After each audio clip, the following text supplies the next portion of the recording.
বিভিন্ন বর্ণের সমাহারকে বর্ণালী বলে, যেমন রংধনু। বর্ণালী সাধারণত দুই ধরনের হয়ে থাকে: অবিচ্ছিন্ন বা কন্টিনিউয়াস এবং বিচ্ছিন্ন বা ডিসকন্টিনিউয়াস। যখন কোনো সাদা আলোকে প্রিজমের মধ্য দিয়ে পাস করা হয়, তখন সেই সাদা আলো 7টি বর্ণে বিভক্ত হয়। আমরা 7টি বর্ণকে এভাবে মনে রাখতে পারি: বেনি, আ, সহ, কলা, অর্থাৎ বেগুনি, নীল, আসমানি, সবুজ, হলুদ, কমলা এবং লাল। এই বর্ণালীটাকে যদি আমরা এইভাবে দেখি, তাহলে দেখতে পাবো এই বর্ণগুলো একে অপরের সাথে লেগে আছে, অর্থাৎ বর্ণগুলোর বর্ডার লাইন বুঝতে অসুবিধা হচ্ছে। নীল এখানে শেষ হয়ে এখানে আবার আসমানি শুরু হয়ে গেছে, আবার আসমানি কোথায় শেষ হয়েছে সেটা বোঝা যাচ্ছে না। এখানে দেখা যাচ্ছে আসমানির উপর আবার সবুজের ওভারল্যাপ। এই ধরনের বর্ণালীকে বলা হয় অবিচ্ছিন্ন বর্ণালী। এখন এই সাদা আলো এবং প্রিজম এর মাঝে যদি আমরা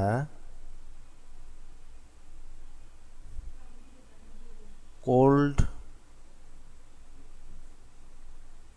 হাইড্রোজেন গ্যাস বা অন্য কোনো গ্যাস রাখি, তাহলে আর আমরা এরকম অবিচ্ছিন্ন বর্ণালী পাবো না। সেই বর্ণালীটা হবে এরকম, অর্থাৎ এই 7টি বর্ণের যে বর্ণালী আছে তার মাঝে আমরা এরকম কালো রেখা দেখতে পাবো। এই কোল্ড হাইড্রোজেন গ্যাস এই সাদা আলোর কিছু অংশ শোষণ করেছে। যে অংশের তরঙ্গদৈর্ঘ্য শোষিত হয়েছে সেই অংশে কালো দাগ সৃষ্টি হয়েছে। এই ধরনের বর্ণালীকে বলা হয় শোষণ বর্ণালী। এবং এই যে কালো রেখাগুলো আছে, এই রেখাগুলো একটি অপরটি থেকে আলাদা বা বিচ্ছিন্ন, এই জন্য শোষণ বর্ণালীকে বলা হয় বিচ্ছিন্ন বর্ণালী।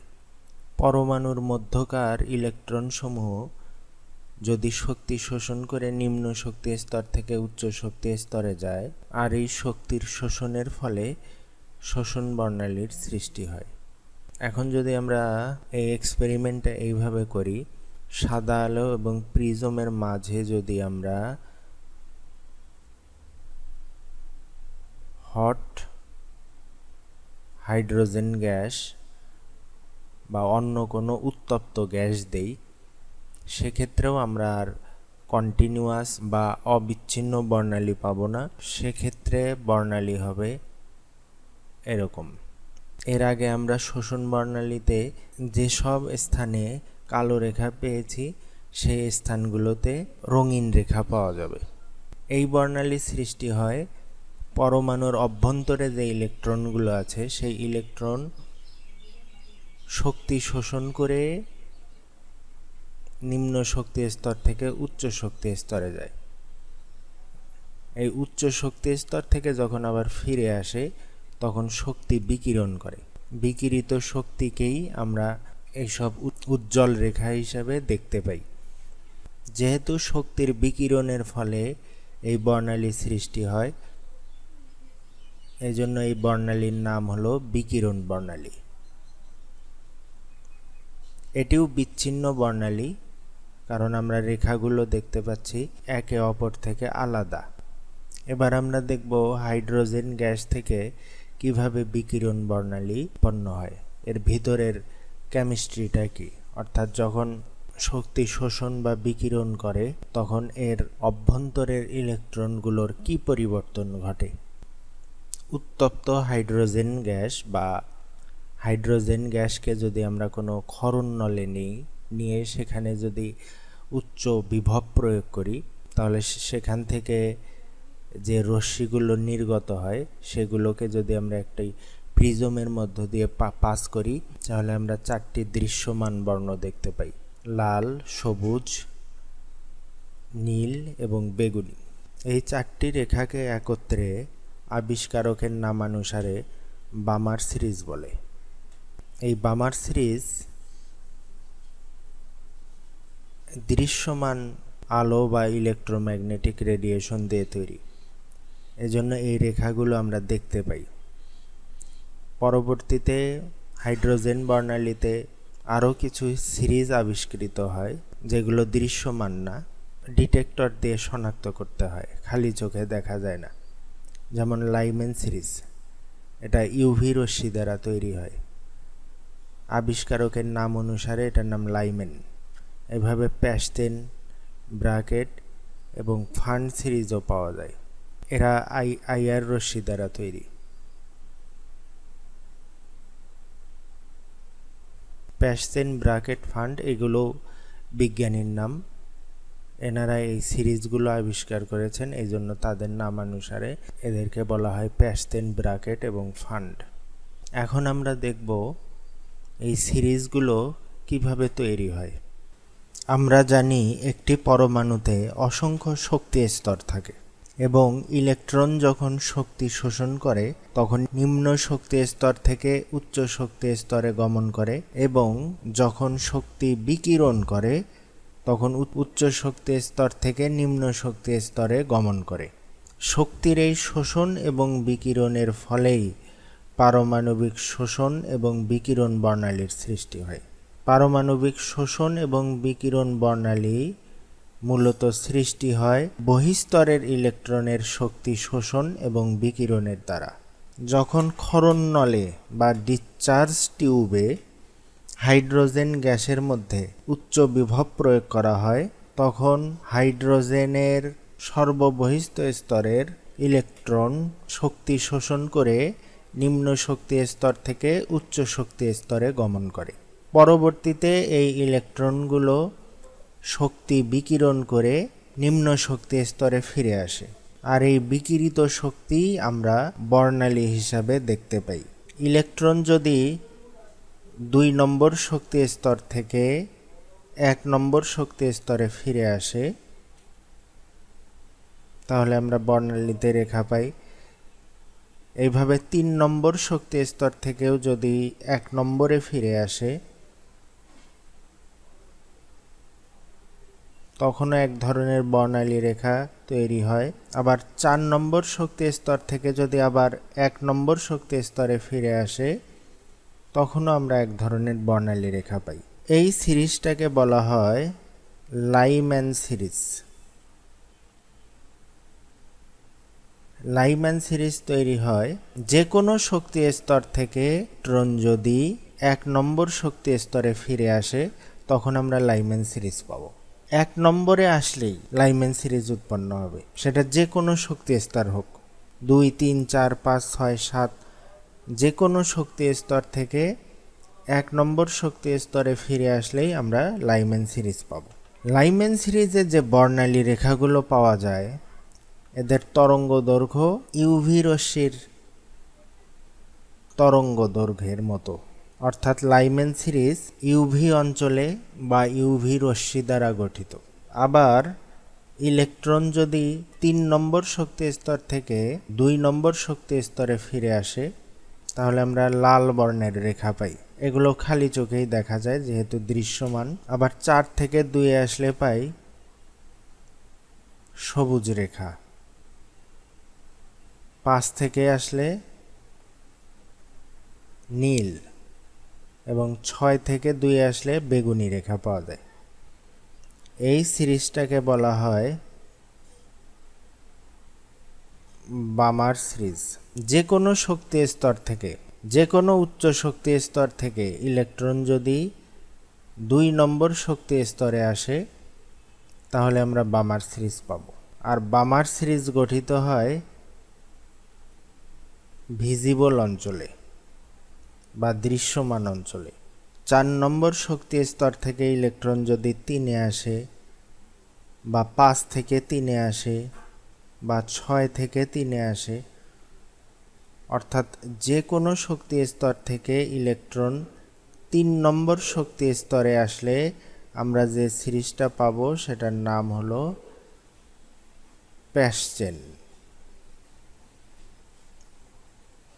5 নম্বর শক্তি স্তর থেকে যদি 4-এ আসে, অথবা 6 থেকে 4-এ আসে, অথবা 7 থেকে 4-এ আসে, অর্থাৎ যে কোনো উচ্চ শক্তি স্তর থেকে যদি 4 নম্বর শক্তি স্তরে কোনো ইলেকট্রন ফিরে আসে, তখন যে সিরিজটা আমরা পাবো সেটার নাম হলো ব্র্যাকেট।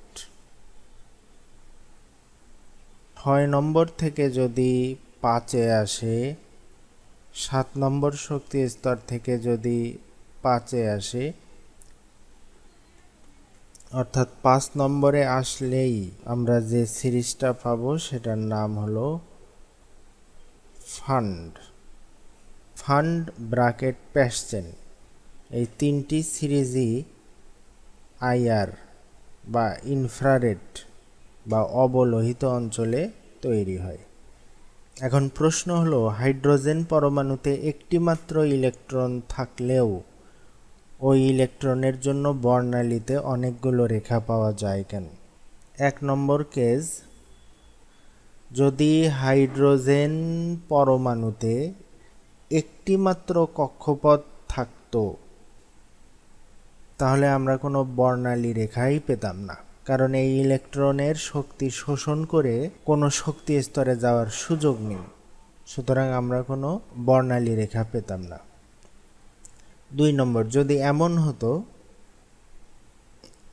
দুটি কক্ষপথ বিদ্যমান, তাহলে আমরা বর্ণালীতে একটি রেখা পেতাম, কারণ ইলেকট্রন শক্তি শোষণ করে এই শক্তি স্তরে যেত, আবার ফিরে আসতো, যেত আবার ফিরে আসতো, ফলে আমরা বর্ণালীতে একটি মাত্র রেখা পেতাম। কিন্তু হাইড্রোজেন পরমাণুতে অসংখ্য কক্ষপথ থাকায়, ইনফিনিটি সংখ্যক কক্ষপথ থাকায় ইলেকট্রনগুলো শক্তি শোষণ করে বিভিন্ন উচ্চ শক্তি স্তরে যেতে পারে। যেমন কোনো ইলেকট্রন শক্তি শোষণ করে 2 নম্বর শক্তি স্তরে গেল, যদি শক্তি বিকিরণ করে ফিরে আসে তাহলে একরকম রেখা পাবো, আবার 3 থেকে ফিরে আসলে একরকম রেখা হবে, 4 থেকে ফিরে আসলে একরকম রেখা হবে। সুতরাং বলা যায় হাইড্রোজেন পরমাণুতে একটি ইলেকট্রন থাকা সত্ত্বেও ইলেকট্রনের স্থানান্তরের জন্য অসংখ্য কক্ষপথ থাকায় বর্ণালীতে অনেকগুলি রেখা পাওয়া যায়। এখানে আমরা কয়েকটি মৌলের বিকিরণ বর্ণালী দেখতে পাচ্ছি। প্রথমটি হলো হাইড্রোজেনের, পরেরটি হলো হিলিয়ামের, এর পরেরটি নিয়ন, এর পরেরটি হলো সোডিয়ামের এবং এর পরেরটি মার্কারির। কোনো মৌলের পারমাণবিক বর্ণালীর সাথে অপর মৌলের পারমাণবিক বর্ণালীর কোনো মিল নেই, এজন্য মৌলের পারমাণবিক বর্ণালীকে মৌলের ফিঙ্গারপ্রিন্ট বলা হয়। যেমন মানুষের ফিঙ্গারপ্রিন্টের সাথে অন্য কোনো মানুষের ফিঙ্গারপ্রিন্ট মেলে না, ঠিক তেমনিভাবে একটি মৌলের পারমাণবিক বর্ণালীর সাথে অপর মৌলের পারমাণবিক বর্ণালীর কোনো মিল থাকে না। এজন্য পারমাণবিক বর্ণালীর মাধ্যমে আমরা কোনো মৌলকে শনাক্ত করতে পারি। যেমন হাইড্রোজেনের বর্ণালীতে আমরা 4টি রেখা দেখতে পাচ্ছি, লাল, সবুজ, নীল, বেগুনি। হিলিয়ামের বর্ণালীতে লাল, সবুজ, নীল, বেগুনি আছে, তার সাথে অতিরিক্ত আরেকটি রেখা দেখতে পাচ্ছি হলুদ। এটাই হাইড্রোজেন এবং হিলিয়ামের বর্ণালীকে পার্থক্য করেছে। সোডিয়ামের পারমাণবিক বর্ণালীর দিকে তাকালে দেখা যাচ্ছে এখানে 2টি হলুদ রেখা, একটি সবুজ রেখা আছে। আবার এই রেখাগুলোর অবস্থানের মধ্যেও পার্থক্য দেখা যায়। এই পার্থক্য থেকেও একটি মৌলকে অপর মৌল থেকে আলাদা করা যায়। এখন আমরা দেখব এই যে পারমাণবিক বর্ণালীতে যে রেখাগুলো দেখা যাচ্ছে, এদের তরঙ্গ দৈর্ঘ্য কিভাবে নির্ণয় করে। আমরা রিডবার্গ সমীকরণ ব্যবহার করে পারমাণবিক বর্ণালীর বিভিন্ন রেখার তরঙ্গ দৈর্ঘ্য নির্ণয় করতে পারব।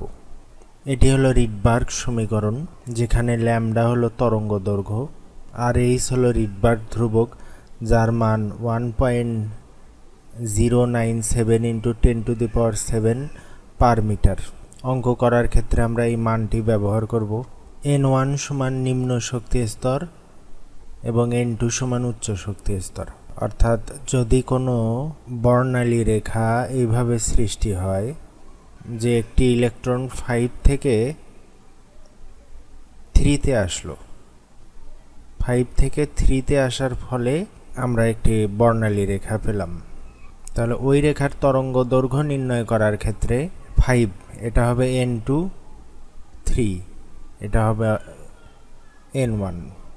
যদি এরকম হয় যে একটি ইলেকট্রন 2 থেকে 4-এ গেল,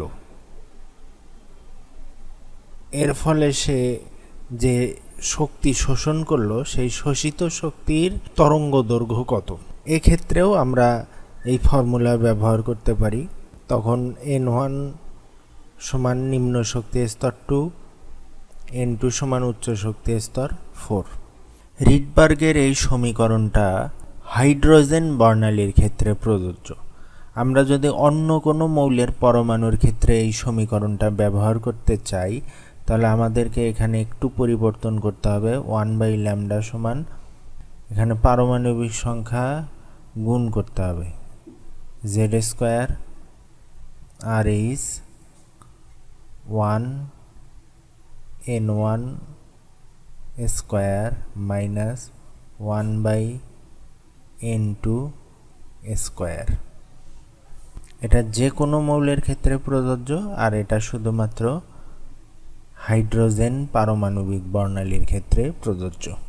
এবার আমরা রিডবার্গ সমীকরণ প্রতিপাদন করব বোর পরমাণু মডেল ব্যবহার করে। আমরা জানি ডেল ই সমান দুটি শক্তি স্তরের পার্থক্য। অর্থাৎ বিষয়টা হলো এরকম, ধরা যাক দুটি শক্তি স্তর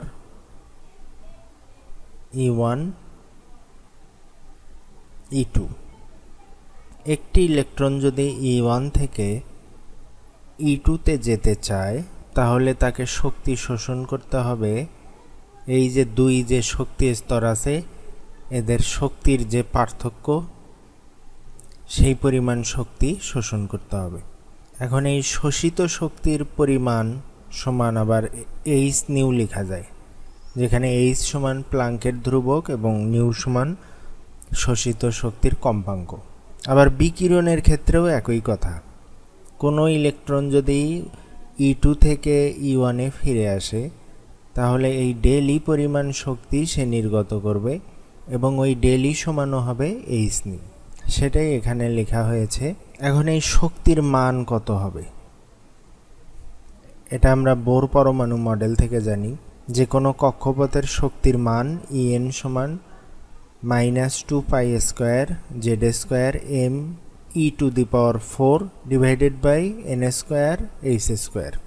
z হলো পারমাণবিক সংখ্যা, m হলো ইলেকট্রনের ভর, e হলো ইলেকট্রনের চার্জ, আর h হলো প্লাঙ্কের ধ্রুবক, আর n হলো আমরা কোন কক্ষপথের শক্তি নির্ণয় করতে চাই সেই কক্ষপথের মান।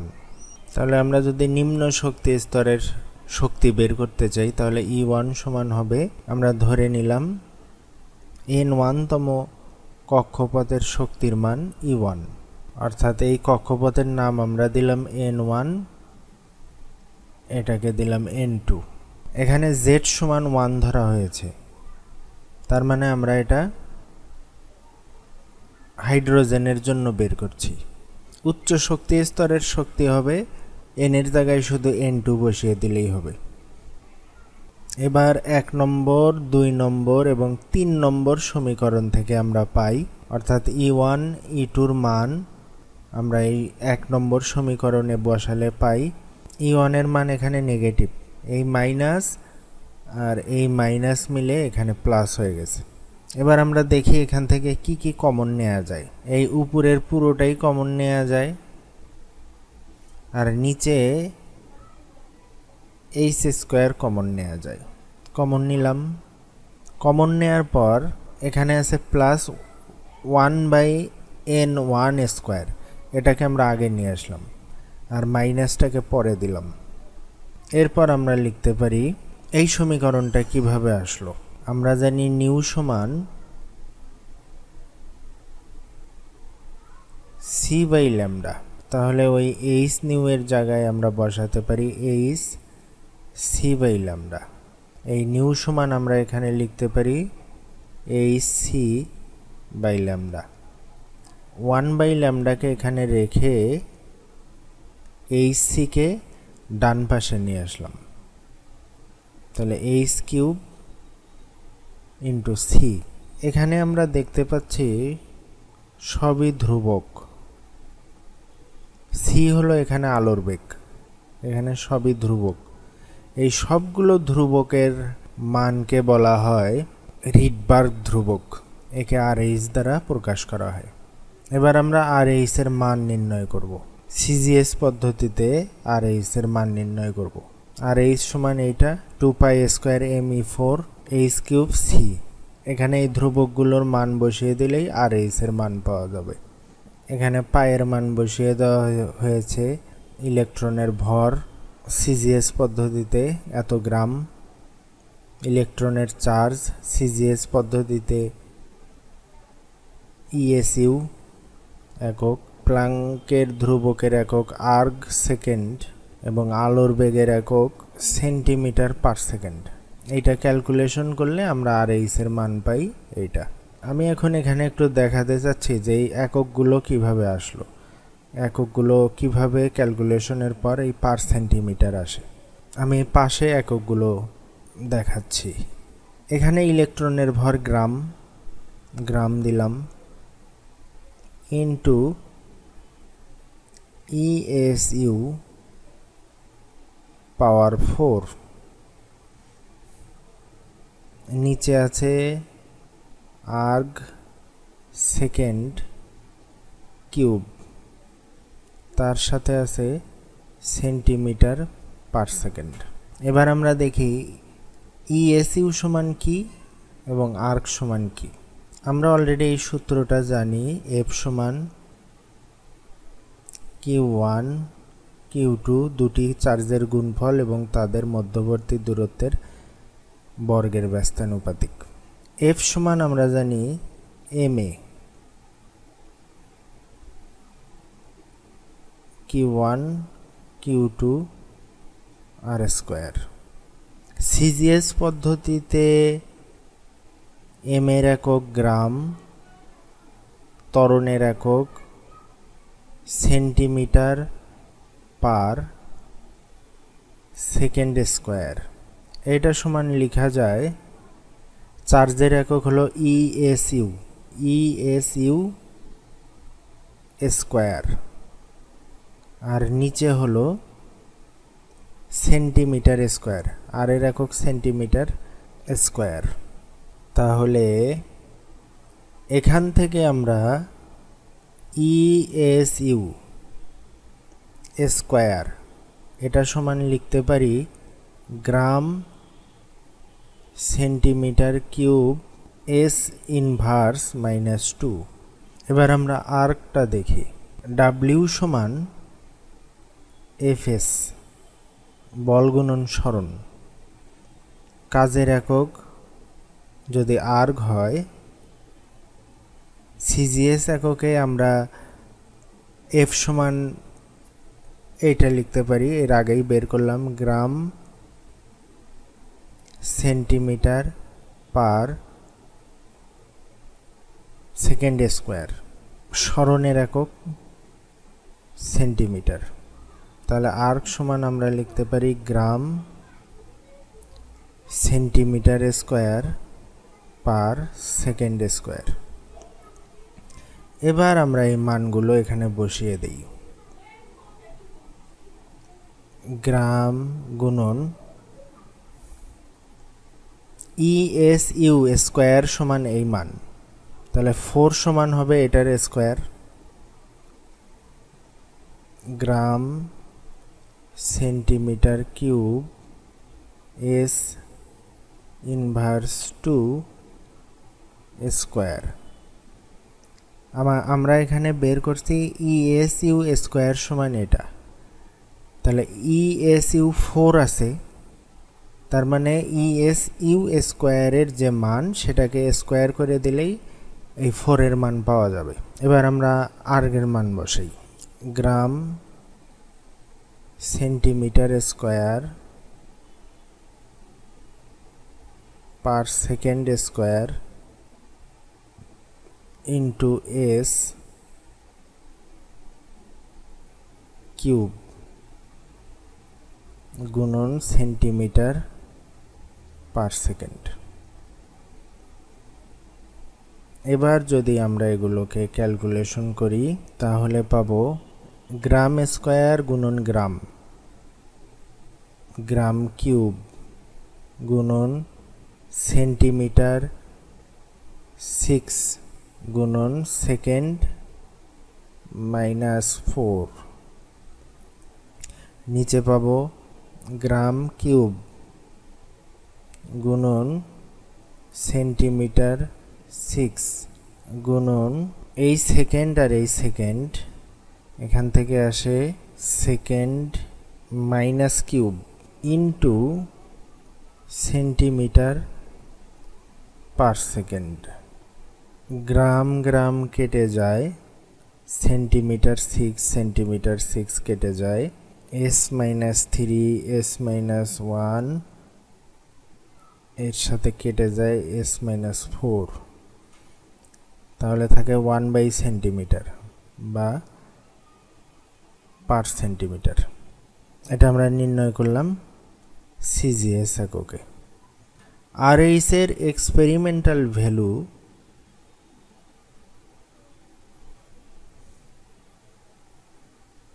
বা পরীক্ষালব্ধ মান হলো 109,678 পার সেন্টিমিটার। তবে আমরা অঙ্ক করার সময় এই মানটা ব্যবহার করব, 1.097 ইন্টু 10⁻7 পার মিটার। এটাকে মিটারে কনভার্ট করলে এটা আসবে। এবার আমরা দেখব হাইড্রোজেন বর্ণালীতে ইলেকট্রন স্থানান্তরের ফলে সর্বোচ্চ কয়টি রেখা সৃষ্টি হতে পারে। যেমন একটা ইলেকট্রন চতুর্থ কক্ষপথ থেকে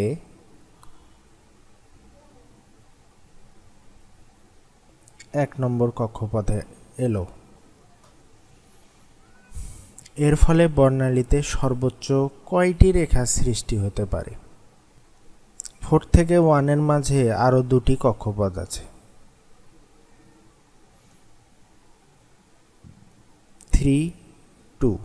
ইলেকট্রনটা সরাসরি এভাবে স্থানান্তরিত হতে পারে 4 থেকে 1, আবার এভাবেও আসতে পারে। 4 থেকে প্রথমে আসলো 3-তে, 3 থেকে তারপরে 1-এ আসলো। আবার এরকমও সম্ভাবনা আছে যে ইলেকট্রনটা 4 থেকে 2-তে আসলো, 2 থেকে 1-এ আসলো। আবার এমনও হতে পারে 4 থেকে প্রথমে 3-তে আসলো, 3 থেকে 2-তে আসলো, 2 থেকে 1-এ আসলো। 4 থেকে 1-এ আসলো, এর জন্য আমরা বর্ণালীতে একটি রেখা পাবো। 4 থেকে 3-তে আসলো, এর জন্য একটি রেখা পাবো। 3 থেকে 1-এ আসলো, এর জন্য একটি রেখা পাবো। 4 থেকে 2-তে আসলো, এর জন্য একটি পাবো। আবার 2 থেকে 1-এ আসলো, এর জন্য আরেকটি পাবো। এবার পরেরটায় 4 থেকে 3, এর জন্য আমরা একটা রেখা পাবো। এটা আগেই কাউন্ট হয়ে গেছে, 4 থেকে 3। এই ট্রানজিশনটা বা এই স্থানান্তরটা আগেই আমরা হিসাব করে ফেলেছি, সুতরাং এটাকে আর হিসাবে নেওয়ার দরকার নেই। 3 থেকে 2-তে আসার কারণে একটা রেখা পাবো, এরকম কোনো ট্রানজিশন এর আগে ঘটেনি, তাহলে এখান থেকে আমরা আরেকটা রেখা পাবো। 2 থেকে 1, এই ট্রানজিশন আগে কাউন্ট করা হয়ে গেছে, সুতরাং এটা বাদ। তাহলে আমরা টোটাল কয়টা রেখা পাবো? 1, 2, 3, 4, 5, 6। তাহলে 4 থেকে 1-এ যদি একটি ইলেকট্রন স্থানান্তরিত হয়, তাহলে বর্ণালীতে সর্বোচ্চ 6টি রেখা তৈরি হতে পারে। এই ক্যালকুলেশনটা আমরা একটি সহজ সূত্রের মাধ্যমে করতে পারি। সূত্রটা হলো এটা, উচ্চ শক্তি স্তর মাইনাস নিম্ন শক্তি স্তর, তারপর উচ্চ শক্তি স্তর মাইনাস নিম্ন শক্তি স্তর প্লাস 1 ডিভাইডেড বাই 2। এখানে উচ্চ শক্তি স্তর 4, নিম্ন শক্তি স্তর 1, উচ্চ শক্তি স্তর 4, নিম্ন শক্তি স্তর 1 প্লাস 1 ডিভাইডেড বাই 2। 3 গুণন 4 ডিভাইডেড বাই 2, 12কে 2 দিয়ে ভাগ দিলে 6। তো আমরা সহজেই এই ফর্মুলা ব্যবহার করে হাইড্রোজেন বর্ণালীতে সর্বোচ্চ কয়টি রেখা সৃষ্টি হতে পারে তা আমরা নির্ণয় করতে পারবো।